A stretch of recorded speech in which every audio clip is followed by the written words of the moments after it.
Magandang tanghali po, oras na para sa maiinit na balita. Ninakawan na sinaksak pa ang isang lalaki ng mga nang hold up sa kanya sa Antipolo, Rizal. Dalawa sa mga suspect ang arestado. Balitang hayad ni EJ Gomez. Naglalakad ang lalaking yan sa barangay San Isidro, Antipolo City, madaling araw nitong Martes. Pagliko niya sa eskinita, nilapitan siya ng mga lalaking tila nakatambay. Isa sa 4 na lalaki ang umalis at bumalik din kalaunan. Hindi gaanong kita sa kuha ng CCTV, pero hinold up at sinaksak daw ang 35 anyos na lalaking trike driver. Ayon doon sa biktima, yung harangin siya at pinalibutan, dinala siya ron sa madilim na parte ng lugar at kinapkapan at kinuha yung mga mahalagang bagay. Yung hindi niya ibigay, nagtangka siya lumaban, sinaktan siya ng mga suspect. At ayon sa kanya, inundayan pa siya ng saksak na ginawa niya ay sinalo niya ng kamay yung kutsilyo para hindi tumama sa katawan. Sa kanang kamay na hiwa ang biktima na isinugod daw sa ospital ayon sa barangay. Nanakaw sa biktima ang kanyang wallet at cellphone na kalaunay na bawi ng mahuli ng mga barangay tanod ang dalawa sa mga sospek. Ito yung mga nang hold up February 10 dito sa may Sitio Epita, Barangay San Isidro, Antipolo City. Ang mga suspect ay taga Sitio Tanglaw. Nakumpiska sa kanila ang mga ginamit nilang patalim. Ayon sa barangay, 3 sospek ang lalaking nakatakas at kumuha ng cellphone ng biktima. Hindi naman daw itinuloy ng biktima ang reklamo sa 4 na sospek na nakita sa CCTV na umalis at bumalik para tulungan ng biktima. Tumangging magsalita sa kamera ang mga sospek. Aminado silang kinorner nila ang biktima. Lasing daw sila noon pero itinanggi nila ang pananaksak. Sa records ng pulisya, dati nang nakulong ang mga suspect dahil sa mga kasong alarm and scandal, robbery at theft. Itong mga suspect kasi talagang kilala namin eh. Yung dalawa rito, isa kalalaya lang. Yung isa mga 5 araw pa lang nakakalaya, yung isa mga 3 linggo. Yung isang nanaksak naman, nangulungan na rin to. EJ Gomez, nagbabalita para sa GMA Integrated News. Ngayong Valentine's Week, 2 low-pressure area po ang posibleng mamuo malapit sa bansa. Base sa datos ng Pag-asa, ang isang LPA ay posibleng mamuo malapit sa southern portion ng Palawan, habang ang ikalawang LPA naman ay sa silangan ng Mindanao. Posible po yung lumapit sa Mindanao pero mababa ang tsansang maging bagyo. Sa ngayon, walang namamataang sama ng panahon sa loob o labas ng Philippine Area of Responsibility. Ayon sa Pag-asa, hanging amihan ang patuloy na umiiral sa Luzon habang shear line naman ang magpapaulan muli ng husto sa Visayas. Naitala ngayong araw ang 14.4 degrees Celsius na minimum temperature sa La Trinidad, Benguet, 14.6 degrees Celsius sa Baguio City, habang 21.8 degrees Celsius dito sa Quezon City. Samantala, pinagbawalan ng China ang 16 na lokal na opisyal ng Kalayaan, Palawan na makapasok sa China, Hong Kong at Macau. Kabilang po dyan ang mayor at vice mayor ng bayan. Sabi ng Chinese Embassy, dahil yan sa resolusyon ng munisipalidad noong 2023 at ngayon 2026 para ideklarang persona non grata ang 2 Chinese ambassador. Noong 2023, idineklarang persona non grata si nooy Chinese Ambassador to the Philippines, Wang Xilian, dahil sa kanyang pagdepensa sa harassment ng China Coast Guard sa mga barko ng Pilipinas. Nitong Enero naman, pinagbawalang makapasok sa Kalayaan si Chinese Ambassador to the Philippines, Jing Chuan, dahil sa umano'y paglabag sa diplomatic protocol at hindi pagrespeto sa mga opisyal ng bansa. Kasunod po ng pagbabawal ng China sa mga opisyal ng Kalayaan LGU, sinabi ni Vice Mayor Maurice Philip Albaida na kahit kailan daw ay karangalan ang maging Pilipino. Para naman kay Konsehal Francis Polizon, hindi nila mapapangunahan ang embahada ng China sa desisyong ito tulad ng hindi mapipigilan ng China ang ipinasang resolusyon ng Kalayaan LGU. Sinusubukan pa namin kunan ng reaksyon ang iba pang opisyal ng Kalayaan LGU. Pinalagaan ni Senate President Tito Soto ang sinabi ng Chinese Embassy spokesperson na political stunt lamang ang resolusyon ng Senado na kumukundina sa mga pahayag ng mga opisyal ng China laban sa Pilipinas. Para naman kay Chinese Ambassador Jing Xuan, dapat mag-usap ang Pilipinas at China para maresolba ang mga anyay hindi pagkakaunawaan. Balitang hatid ni JP Soriano. Tinawag na political stunt ng tagapagsalita ng Chinese Embassy na si Chi Lingpeng ang Senate resolution na kumukundina sa mga pahayag ng mga opisyal ng Chinese Embassy laban sa mga opisyal at institusyon ng Pilipinas. Aniya, kahit gaano raw karaming resolusyon ang ipasa ng mga mambabatas sa Pilipinas, hindi raw nito mapapahina ang kanilang paninindigan na labanan ang mga umano'y malisyosong kilos laban sa China. Para lang din daw sa political na interes ang mga ginagawa ng mga mambabatas na aniyay kaunti ang nalalaman ukol sa diplomasya. Sa pagtitipon ng Chinese New Year reception kagabi, sinabi ni Chinese Ambassador to the Philippines Ching Chuen na dapat upuan at pag-usapan ng China at Pilipinas ang mga aniyay hindi pagkakaunawaan. Hindi raw nila hahayaang pahinain ng bangayan ng mga opisyal ng Pilipinas at China ang bilateral relationship ng dalawang bansa. Let's sit down, let's talk, let's find ways to manage differences. Gayunman, hindi raw mag-aatubili ang China na pumalag sa anyay nagpapakalat ng mga maling impormasyon kaugnay sa China. So as we advance China-Philippines cooperation, sometimes we also hear some noise from time to time.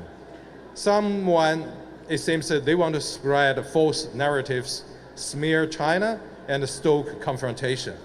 It is the mission of our embassy to firmly, loudly, clearly say no to those people. Matatandaang kinondena at ipinrotesta ng Chinese Embassy ang mga naging pahayag ni Philippine Coast Guard spokesperson for the West Philippine Sea, Commodore J. Tariela. Iginiit ni Tariela, pagtatanggol lang yon sa karapatan ng Pilipinas sa West Philippine Sea. Sinuportahan ng ilang senador si Tariela at naghain ng resolusyon na inadapt sa plenaryo sa Senado.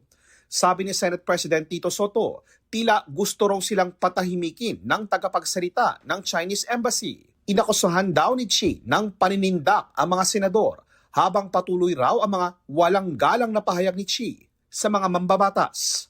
Anya, respect begets respect. Sa gitna ng issue, umaasa raw ang ambassador ng China sa Pilipinas, uusad na ang pag-uusap sa Code of Conduct o COC na mahigit isang dekada ng pilit binubuo. So this year, the Philippines serves as ASEAN's chair. We all hope that we can speed up consultations on what we call COC, Code of Conduct in the South China Sea. So reaching that agreement would lay a solid foundation for managing maritime differences. Ang COC ay ang binabalangkas na kasunduan sa pagitan ng China at Pilipinas, pati na rin ang ilang bansa sa ASEAN na may inaangking bahagi sa South China Sea. Inaangkin ng China ang halos buong South China Sea na bahagi raw ng kanilang 9 o 10-dash line historical map. Ibinasura ng 2016 Arbitral Award ang pag-aangking ito ng China at kinatigan ang karapatan ng Pilipinas sa West Philippine Sea. Dumalo sa pagtitipon si First Lady Liza Araneta Marcos, ilang ambassadors na mga kaalyadong bansa ng Pilipinas, gaya ni Japanese Ambassador to the Philippines Endo Kazuya. JP Soriano, nagbabalita para sa GMA Integrated News. Ito ang GMA Regional TV News. May init na balita sa Luzon, hatid ng GMA Regional TV. Hulikam ang salpukan ng dalawang motorsiklo sa bayan ng Bulacan sa lalawigan ng Bulacan. Chris, kamusta ang sakay ng mga motor? Koni isa ang patay at 3 ang sugatan sa insidente. Sa kuha ng CCTV sa Barangay Bampang, paparating ang motorsiklong yan na biglang sinalpok ng kasalubong na motorsiklo. Mabilis ang takbo at lumampas sa kabilang linya ang nakabanggang motor. Nasawi ang angkas ng nakaabanggang motor dahil sa injury sa ulo, habang sugatan ang rider na pinsan niya. Nagtamo rin ng mga sugat ang rider ng nasalpok na motorsiklo, pati na ang angkas na ka-live-in na 3 buwang buntis. Kwento ng ina ng nasawi, nakulong ngayon at naharap sa reklamo ang nakabanggang rider. Wala pang pahayag ang iba pang sangkot sa aksidente. Dito naman sa Pangasinan, patay ang isang lalaki matapos na mabangga ng isang motorsiklo at magulungan ng kotse sa Santa Barbara. Ayon sa pulisya, patawid ang biktima sa kalsada na walang pedestrian lane nang mabangga ng motorsiklo. Sa lakas ng impact, parehong bumagsak sa kalsada ang biktima at ang rider. Sakto raw na may mabilis na kotseng dumaan sa lugar at nagulungan ng biktima. Tumakas ang driver ng kotse. Agad namang dinala ang biktima sa ospital pero hindi na umabot ng buhay. Napagkasundo ang sasagutin ng rider ang lahat ng gastusin sa pagpapalibing sa biktima. Hinahanap naman ng pulisya ang driver ng kotse na sasampahan ng kaukulang reklamo.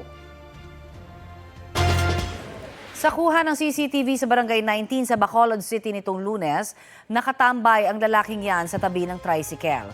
Maya-maya, nilapitan niya ang isa pang lalaking naglalakad. Sunod, hinablot niya ang cellphone ng lalaki. Naghatakan silang dalawa hanggang sa tuluyan ng maagaw ang cellphone. Tumakas ang nanghablot sakay ng tricycle na minaneho ng kasabwat.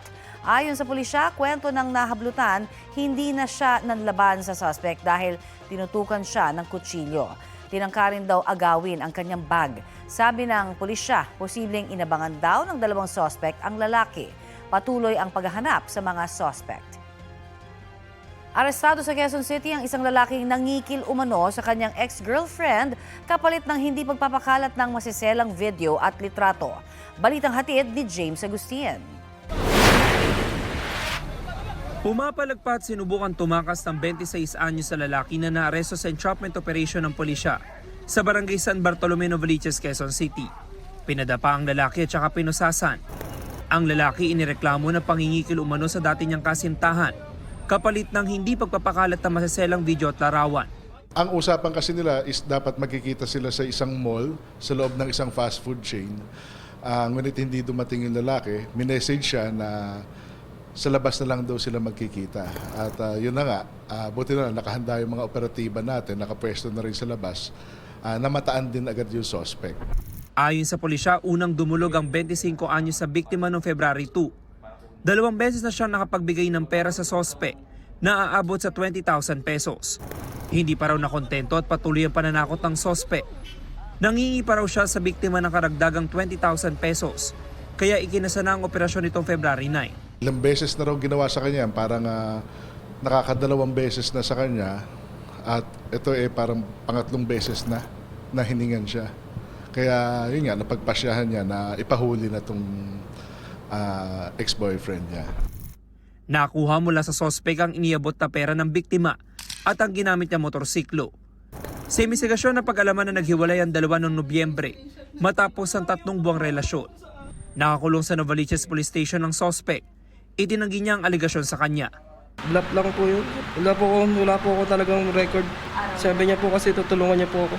Sinampahan na ang sospek na mga reklamong robbery extortion, resistance and disobedience to a person in authority at paglabag sa Anti-Violence Against Women and Their Children Act o 2004.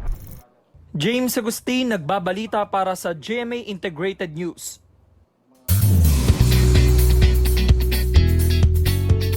Miyerkules, latest mga mari at pare, na balot ng lungkot ang mundo ng Encantadia sa pagkamatay ni Tera Bianca Umali sa episode ng Encantadia Chronicles Sangre kagabi.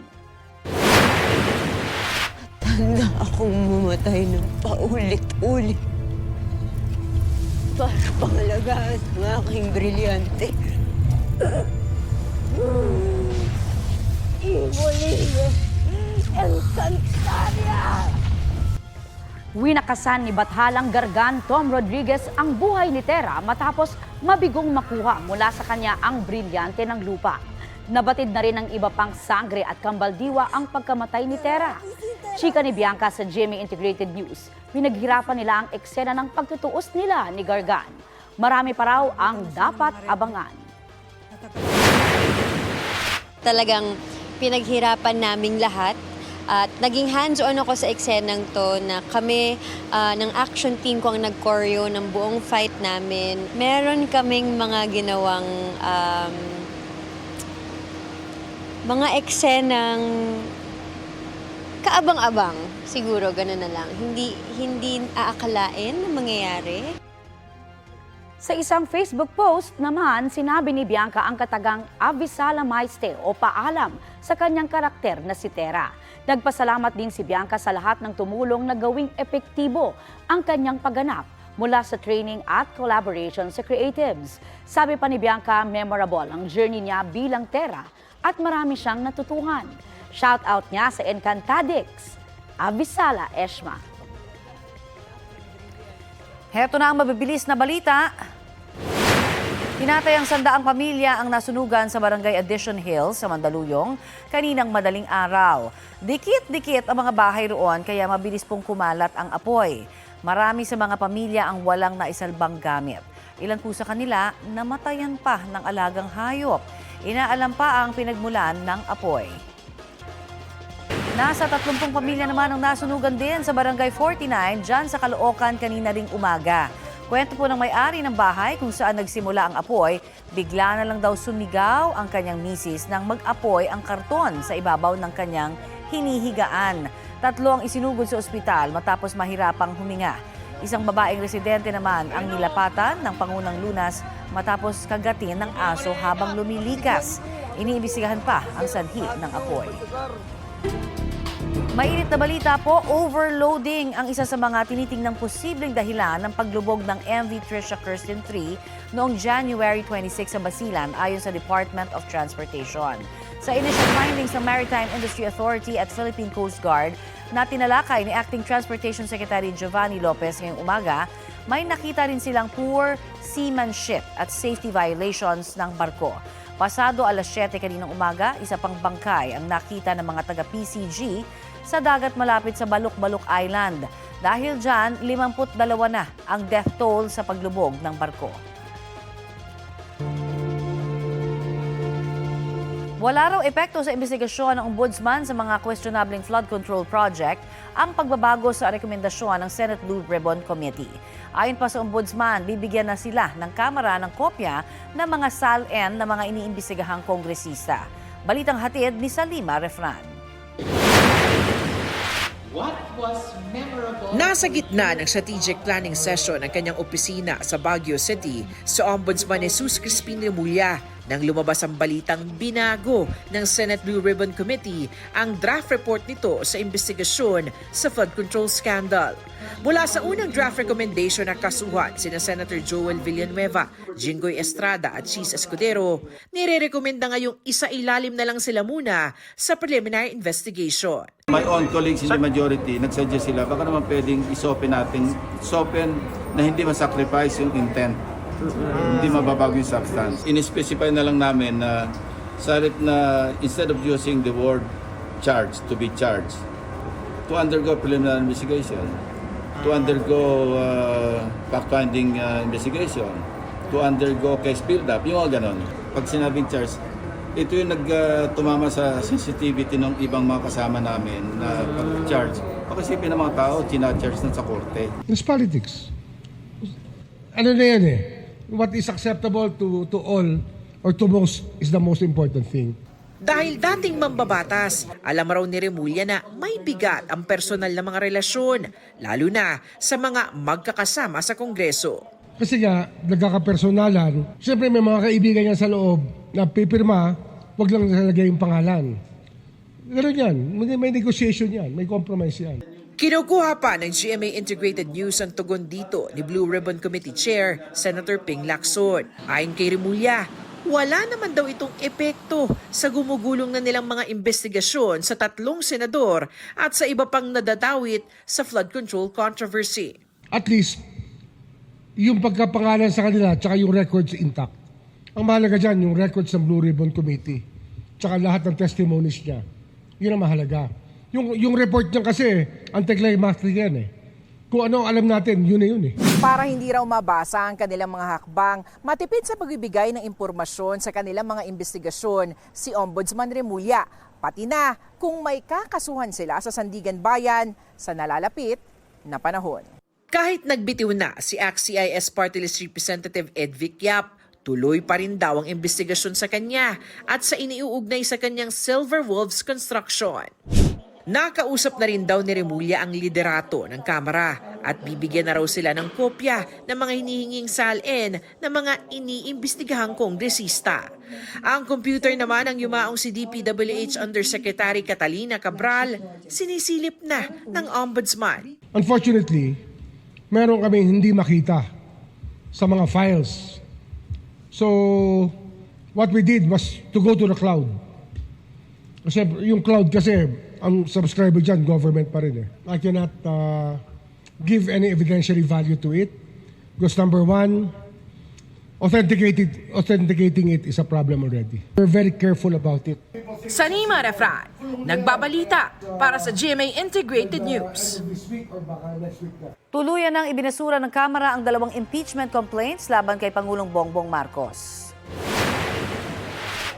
The impeachment complaints filed against the President, Ferdinand Bongbong R. Marcos Jr. are hereby dismissed. Ito'y matapos aprubahan sa plenaryo ang report ng House Committee on Justice na insufficient in substance ang 2 reklamo. 284 ang pumabor, 8 ang tumutol at 4 ang nag-abstain sa committee report. Sabi ni House Justice Committee Chairperson Jervil Luistro, sa January 27, 2027, pwedeng magsampa ng panibagong impeachment complaint laban sa Pangulo alinsunod sa 1-year bar rule. Ayon sa Malacanang, masaya ang Pangulo sa pagkakabasura ng impeachment complaints laban sa kanya. Nauna nang sinabi ng Pangulo na naniniwala siyang walang basihan ang mga reklamo. Kabilang sa mga panukalang batas na target maipasa bago ang Hunyo ang Anti-Political Dynasty Bill. Inaprubahan ni Pangulong Bongbong Marcos ang pag-prioritize niyan at 20 iba pang panukala sa pulong ng Legislative Executive Development Advisory Council. Kabilang din sa priority bills ang tungkol sa pagtanggal sa travel tax, reforma sa party list system, anti-fake news and disinformation at pagbuo ng Independent People's Commission Act. Kasama rin po ang panukalang pagbabago sa rice tariffication law, ang pagbubuo ng Department of Water Resources. Kapag naisabatas nga po ito ay naniniwala ang palasyo na makatutulong daw ang mga ito na maiangat ang pamumuhay ng publiko. At kaugnay po sa pag-aproba sa plenaryo na ibasura ang impeachment complaint laban kay Pangulong Bongbong Marcos at sa mga issue sa isinusulong na anti-dynasty bill sa Kamara, kausapin po natin si Senior Deputy Minority Leader at Caloocan 2nd District Representative Edgar Erice. Magandang umaga at welcome po sa Balitang Hali. Connie.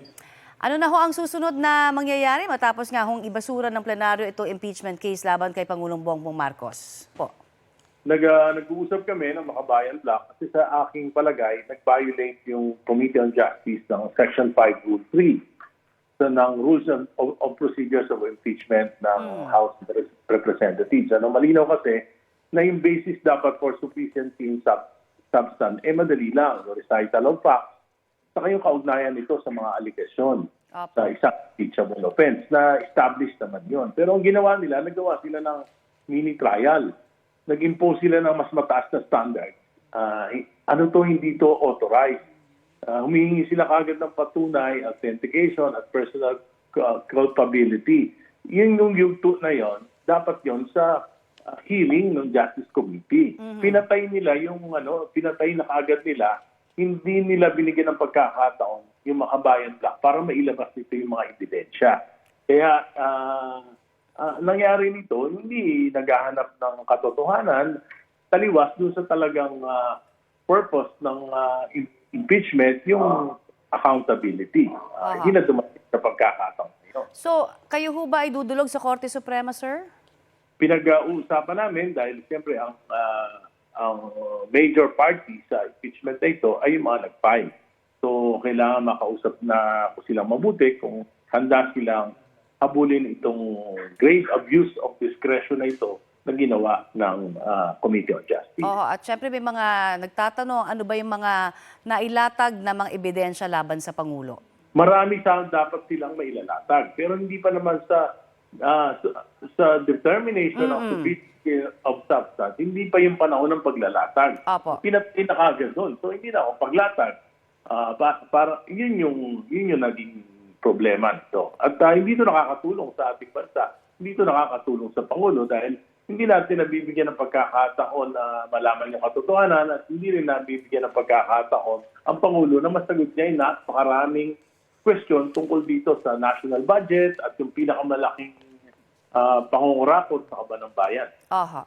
Sir, para lang mas malinaw, kung sakali halimbawa talagang magkaroon ho ng desisyon ang Korte Suprema, paano makakaapekto naman ito? Magtutuloy ba yon or aantayin mo yung one-year bar rule? Ay, kung sinabi ng Korte, kung sasabihin ng Korte Suprema na may paglabag sa determination ng substance, hindi babalik ito sa komite. Okay. So, pagdating naman ho sa impeachment case laban kay Vice President Sara Duterte, ano ho yung nakikita ninyong direksyon ito kapag sinimula na itong talakayin sa Justice Committee? Ay, dapat kung ano yung standard na ginawa, yung standard ng rules, dapat din nila gawin. Determination of form and substance. Pag may sufficiency, then magkakaroon ng hearing. Okay. At ako pabor ako na dahil nabasa ko yung ilang mga provision, may substance talaga yung mga allegations kay Vice President. So, hindi ko sinasabing may kasalanan siya, pero dapat bigyan siya ng pagkakataon para masagot ito at bigyan yung mga nag-complaint ng pagkakataon para magpresenta ng mga ebidensya. Yan yung hindi ginawa doon sa impeachment complaint laban kay Pangulong Marcos. I see. Ito naman ho sa panukalan ninyong anti-dynasty bill. Ayan, finally, talagang nagkaroon na ng direktiba ang Pangulo, di ba, na prioritize na rin ito. Ano ho ang inyong reaksyon muna dyan? Well, sana, totoo. Kasi, siyempre, imagine, 80% ng mga miyembro ng Kamara at ganoon din sa Senado, napakalaki ng ang karamihan sa kanila ay mga miyembro ng political dynasty. Yes. At ang talagang pag-asa lang natin dyan, kung talagang may impluensya ng ating Pangulo, yung mga miyembro ng Kamara at ng Senado na aprubahan ito. At ang panukala ko naman, sa tingin ko ay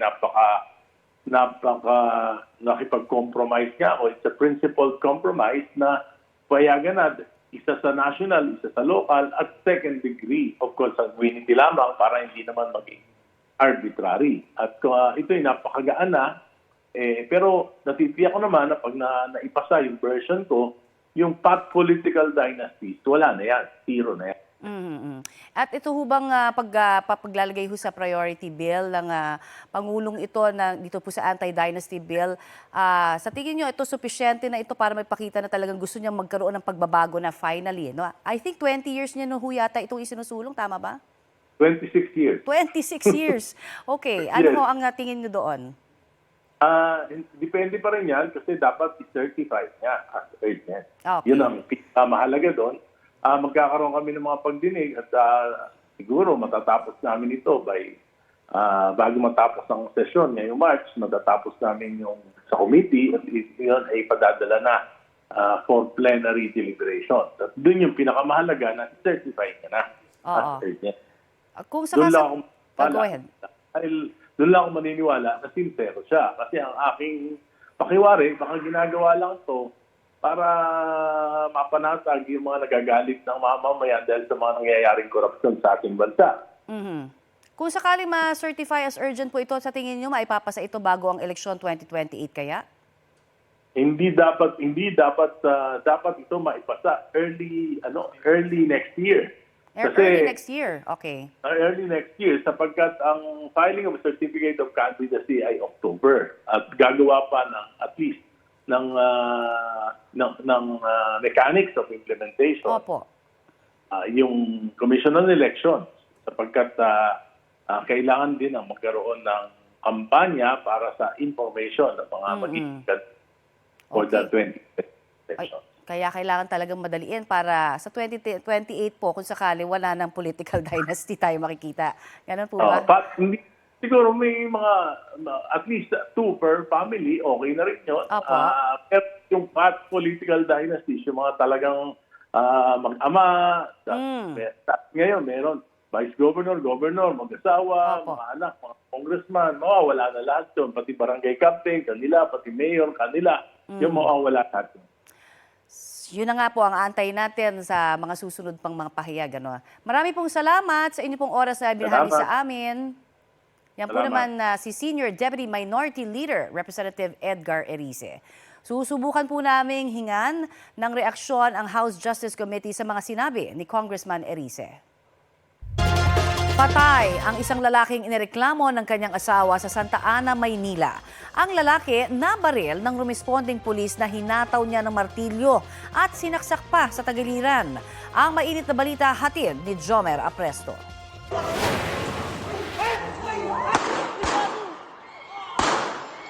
Tatlong putok na baril ang narinig sa cellphone video ng isang residente sa loob na isang village sa barangay 898 sa Punta Santa Ana, Maynila mag-aalas 11 kagabi. Hindi gaanong hagip sa video pero ang lalaking nagpaputok ng baril, isang police corporal. Nabaril niya ang 41 anyos na lalaki na isang motorcycle taxi rider. Ayon sa barangay, agad naman silang rumesponde matapos marinig ang putukan sa loob ng village. Nakarinig lang po kami ng putok, 3 beses po. Tumakbo po kami rito sa pinangyarihan. Nakita po namin nakabulagta na yung lalaki. Isinugod sa ospital ang 41 anyos na lalaki pero hindi na siya umabot ng buhay matapos magtamo ng mga tama ng bala sa dibdib. Ayon sa pulisya, rumesponde lang ang pulis sa tawag ng 911 matapos ireklamo ng 40 anyos na babae ang kanyang asawa dahil sa ilang beses ng pananakit nito. Dinala nila sa barangay para magayos. Hinihiling nung ating complainant na magkaroon siya ng temporary protection order ng barangay at ibibigay ito sana ngayong umaga. Dahil sa takot, inihatid raw ng mga pulis ang asawang babae sa bahay nito sa pag-aakalang hindi na siya susundan ng asawa niya. Pero laking gulat ng babae na makasalubong niya sa 3rd floor ang kanyang asawa at inatake siya. Mabuti at nakatakbo umano ang asawang babae papasok sa kanilang unit. Sabi ng MPD, nakaalis na noong mga oras na yon ang ibang pulis para bumalik sa kanilang post. Pero ang biktimang pulis, saktong palabas pa lang ng gate. Doon daw sinabi ng gwardiya ng village na pumasok sa loob ang asawa ng babae. Dito na bumalik ang pulis kung saan naabutan niya ang lalaki na inaabangan na siya. Habang pababa ng motor ang pulis, dito na siya inatake ng lalaki. Pinukpok siya sa ulo ng martilyo at sinaksak siya. So nakita natin, bumagsak yung pulis natin pero tuloy-tuloy pa rin siyang inaatake nitong ating suspect. At dahil sa pangyayaring yun, sabi nga wala nang pagkakataon pa, nandun na yung tinatawag nating imminent danger sa part ng pulis natin. So wala na siyang chance kung hindi ipagtanggol yung sarili niya. Patuloy na nagpapagaling sa ospital ang pulis at ang asawang babae ng suspect. Sinusubukan pa namin makuha ang kanilang pahayag. Jomer Apresto nagbabalita para sa GMA Integrated News. Ito ang GMA Regional TV News. May init na balita tayo mula sa Visayas at Mindanao, hatid ng GMA Regional TV. Patay po sa pamamaril ang isang lalaki sa Zamboanga City. Cecil, alam na ba natin kung anong naging motibo ng krimen? Connie, inaalam pa ang motibo pero ayon sa pulisya ay dating sangkot sa kasong frustrated murder ang biktima. Base sa investigasyon, malapit sa isang tindahan sa barangay Tumaga ang biktima at kanyang kapatid nang biglang dumating ang mga nakamotorsiklong salarin at pinaputukan sila. Ginagamot pa sa ospital ang kapatid ng nasawing biktima matapos tamaan sa binti. Hinahanap pa ang mga tumakas na mga salarin. Humigit kumulang 100 bahay ang nasunog sa barangay 76A sa Davao City. Pahirapan ang pag-apula sa apoy kahapon ng madaling araw dahil sa malakas na hangin at makitid na daan papunta sa lugar. Mabilis na kumalat ang apoy dahil gawa sa light materials ang karamihan sa mga bahay. Tinatayang aabot sa ₱250,000 ang halaga ng pinsala. Nasa 500 tao ang naapektuhan. Inabutan na sila ng tulong ng City Social Welfare and Development Office.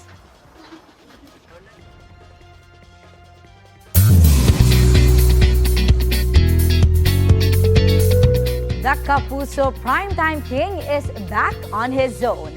Mapapanood na muli si Ding Dong Dantes sa GMA Prime sa seryeng The Master Cutter.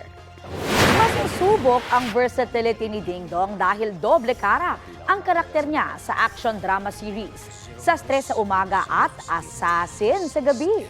Magko-collide ang dalawang mundo niya dahil gagamitin ang kanyang sastre skills para gumawa ng disguise bilang assassin.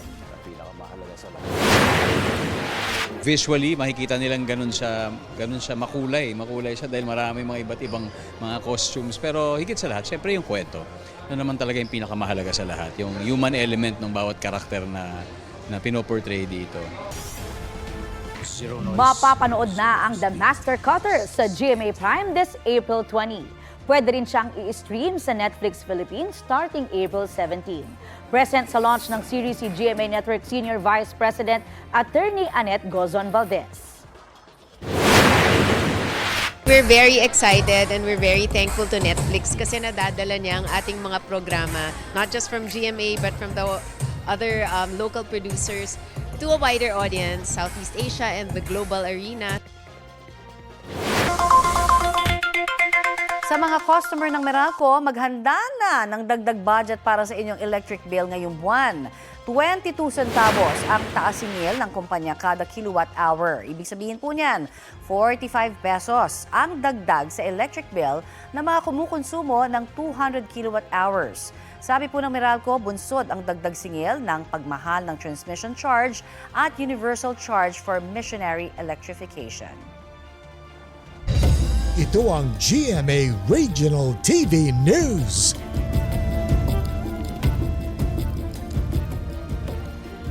Arestado sa bypass operation sa Digos, Davao del Sur ang isang tauhan ng Provincial Engineers Office Construction Division. Ang nahuling 59 anyos na lalaki itinuturing na high-value individual ng mga otoridad. Nakuha sa kanya ang halos 70,000 pesos na halaga ng hinihinalang shabu. Ayon sa pulisya, nagsimula ang kanilang investigasyon nang may 3 empleyado ng Provincial Capital ang nagpositibo sa drug test. Batay sa kanilang pagmomonitor, nasa 10 hanggang 15 gramo ng shabu ang kanyang nabibenta kada linggo. Sinusubukan pa naming kunan ng pahayag ang suspect.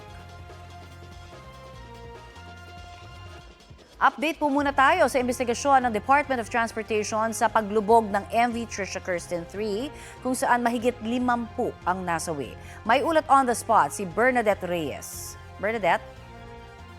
Konsipahan na ng kasong administratibo ang shipping line, pati na ang mga taong maaaring may kinalaman sa paglubog ng MV Trisha Kirsten 3. Ibinahagi ngayong araw ng Department of Transportation ng interim report ng Philippine Coast Guard at Marina kung saan lumabas ang mga naging sanhi o mga naging paglabag na naging sanhi ng paglubog ng MV Trisha Kirsten 3. Kakasuhan na ng administrative case ngayong araw ang Allison Shipping Lines at mga shipping officers, seaman at marina personnel. Pinasususpindi na rin ang accreditation ng Orient Registry Shipping na nagsasurvey o nag-check sa barko bago ito nabigyan ng seaworthiness certificate. Ayon kay DOTR Secretary Giovanni Lopez, may mga safety deficiency na ang barko pero nabigyan pa rin ito ng seaworthiness certificate kahit hindi na dapat. May nakita rin na posibleng overloading at overcapacity kaya na maaaring nagdulot ito ng cargo shift. Hindi rin tinimbang ang mga sasakyan na kinarga sa barko maging ang kakayanan ng mga tripulante noong nagsimula ng pumasok ang tubig. May nakita rin na inconsistency sa bilang ng mga pasahero at kung ano ang nakasulat sa manifesto. Sa pinakahuling tala ng PCG, 52 na ang death toll mula sa paglubog ng barko kasunod ng panibagong bangkay na na-recover kaninang umaga. Inatasan na rin ang legal team ng DOTR na makipag-ugnayan sa Marina at PCG para pag-aralan ang pagsampa ng criminal case kaugnay ng paglubog ng barko. Connie? Maraming salamat, Bernadette Reyes. Samantala, isinusulong po ng isang kongresista ang pag-amyenda sa batas na nagtatakdang sirain ang nakumpiskang smuggled goods. Para kay Gabriela Party List Representative Sara Elago, sayang ang mga produkto na pupwede pa sanang pakinabangan. Particular anya ang mga bigas na safe for consumption pa naman. Sa ilalim po ng umiiral na RA 12022 Anti-Agricultural Economic Sabotage Act, dapat sirain ang anumang smuggled na agricultural at fishery products matapos kunan ng ebidensya ang mga ito. Wala pang komento ang Department of Agriculture tungkol sa mungkahi ng kongresista. At kaugnay naman po sa pagban ng China sa ilang miyembro ng lokal na pamahalaan ng Kalayaan, Palawan, kausapin po natin ang isa sa kanila, si Kalayaan, Palawan Vice Mayor Maurice Philip Albaida. Magandang umaga po sa inyo. Si Connie Season po ito. Makakalayaang umaga po sa lahat po ng taga-pakinig po at taga-panood ng Balitang Hali at sa inyo po, Ma'am Connie. Opo, ano po ang reaksyon ninyo nang mapasama po ang inyong pangalan sa mga band o di papayagan ng China makapasok po daw sa kanilang bansa? Isang karangalan po ang mapasama po sa listahan sapagkat ito po ipatunay na kinikilala po nila na lihitimo po ang atin pong bayan. Kahit po sinabi nilang so-called, ibig sabihin yung impact po na ginagawa po ng pamahalaang bayan, ng sangguniang bayan po ay may epekto sa kanila. Talagang ganun po talaga. Kapag ikay naninindigan, lalong-lalo na para sa bansa, ay if this is the price that we have to take, then we will be the happiest people to be included in that list na mga bawal po umapak sa kanilang bansa. Meron ho ba kayo iba pang mga hakbang na gagawin sa inyong pong lokal na pamahalaan para ho sa deklarasyon ito ng China? Well, wala po. Karapatan po nila yun. Katulad ng karapatan namin na pagpepersona non grata sa dalawang ambasador nila, karapatan din po nila yun. And that is the sovereign power, the sovereign rights of their country. Kapangyarihan nilang gawin yun. So, gagalangin natin yun. At saka wala tayong balak na pumunta sa alinmang lugar na pinagbabawalan po kami. Alright. At ano naman ho ang sentimiento ng ating mga kababayan dyan doon po sa mga naging pahayag ni Senator Rodante Marcoleta tungkol po sa Kalayaan Island?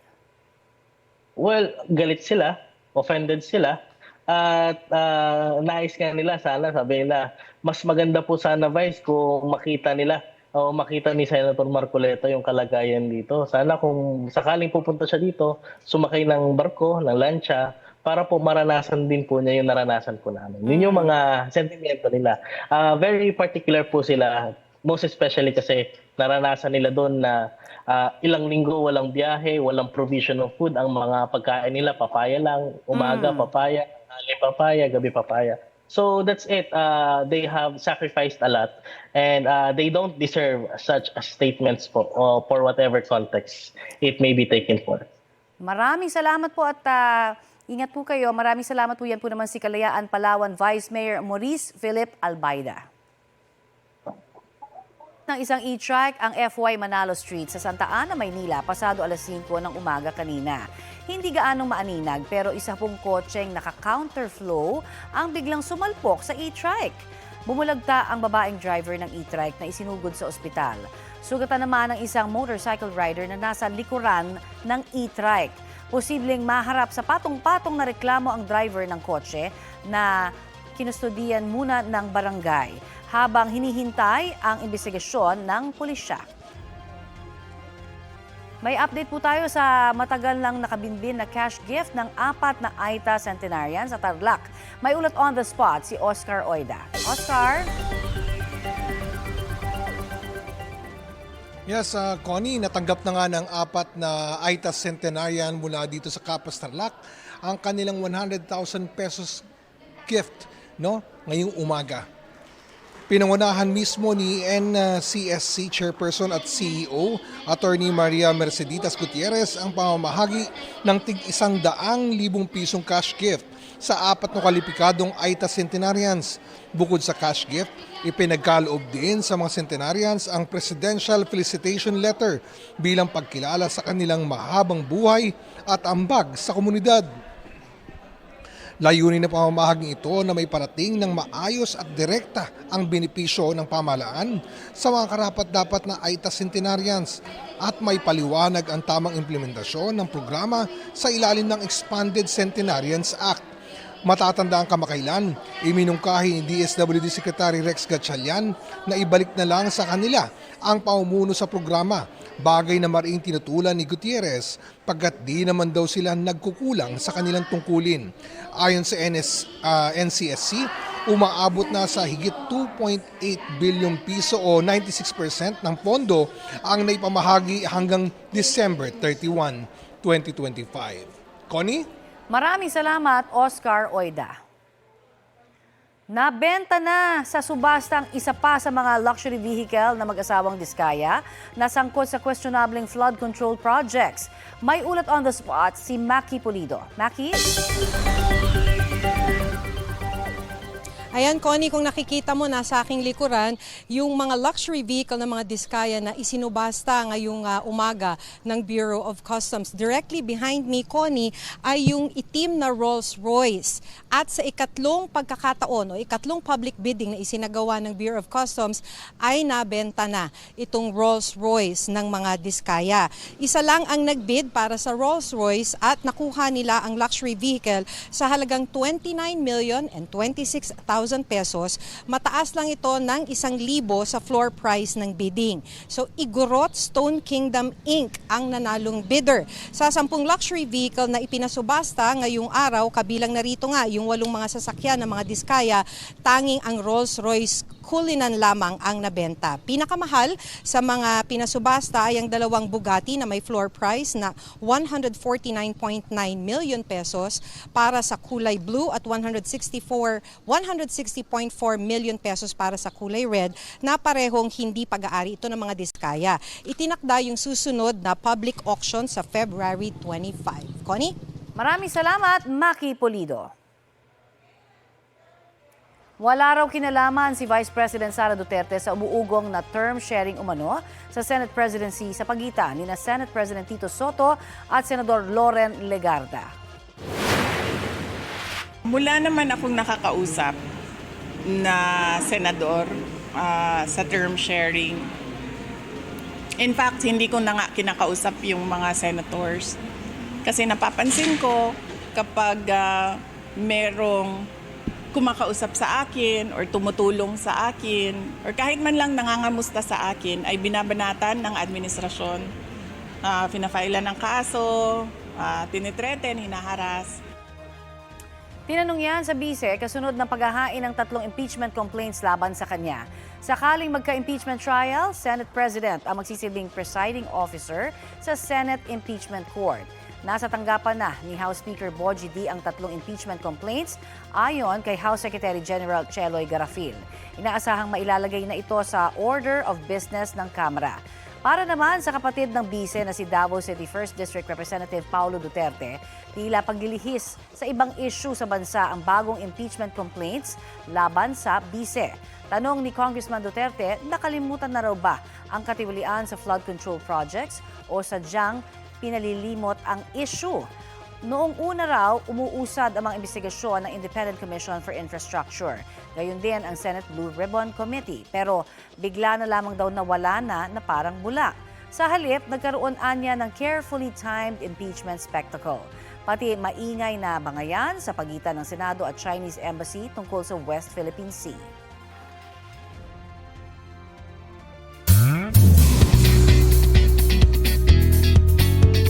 Love is in the air nga ba sa pagitan ng PBB batchmates na sina AZ Martinez at Ralph De Leon? Sabi ng kanilang kaibigan, I guess what you see is really what you get. They're so real, which I think is so refreshing to see nowadays. Kasi parang pag nakakasama ko sila, alam mo yung parang nakasmile lang talaga ako. Hindi ito itinanggi ni AZ. We're really close. As in, we've built a special bond na talaga with each other. We value each other talaga. Kaya, yeah, what you see is what you get. Dahil matagal na rin ang kanilang locked-in taping para sa drama mystery series na The Secrets of Hotel 88, mas dumami na ang nadiskubre ni AZ kay Ralph. He likes to listen to music a lot. He's always wearing earphones. Sometimes nag-share na lang kami. Nakikita ko kung paano siya mag-study ng script, as in, he's really invested. Last January, nagbakasyon sa Siargao sina AZ at Ralph kasama ang mga kaibigan from showbiz. Si AZ raw ang nagplano ng trip na ito at isa sa top of mind niyang niyaya, si Ralph. Kwento ni AZ, babalik daw sila ng PBB batchmates niya soon sa Mindoro para sa last leg ng shoot for the series. Athena Imperial, nagbabalita para sa GMA Integrated News. At ito po ang Balitang Hali, bahagi kami ng mas malaking misyon. Ako po si Connie Sison. Kasama niyo rin po ako, Aubrey Carampel. Para sa mas malawak na paglilingkod sa bayan, mula po sa GMA Integrated News, ang News Authority ng Filipino.